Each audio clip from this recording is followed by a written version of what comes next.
ఇక్కడ మీరు ఆలయానికి వచ్చినప్పుడు నేను సన్నిధిని అనుభవిస్తాను, నేను వేరే చోటు ఉన్నప్పుడు సన్నిధిని అనుభవించను అనుకుంటారు. కానీ పరలోకంలో ఎలాగ ఉంటుందంటే permanent presence of God. God is there. ఆయన సింహాసనాసీనుడుగా ఉంటాడు కాబట్టి he is there. It is a place of unspeakable joy. అది చెప్పలేము, వర్ణించలేము, చెప్పసఖ్యము కానీ సంతోషముతో నిండినది. ఈరోజు వ్యాధి అనుభవిస్తున్నారు, no more disease, no more chronic illnesses. It is a place of healing. Amen. ఎంతమంది సిద్ధపడుతున్నారండి? ఆ రాజ్యం కోసం సిద్ధపడే సంఘంగా మనం ఉండాలండి.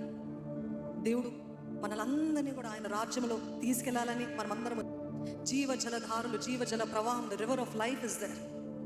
జీవ వృక్షం అక్కడ ఉంది, the tree of life is there. ఈరోజు కనబడుతున్న ఈ శత్రువులు, కనబడుతున్న ఈ పోరాటాలు అక్కడ ఉండదని నిరీక్షణతో, ఆనందముతో నేను నిశ్చయముగా అక్కడ ఉంటాను అని నమ్మిన వారు ఉన్నారా?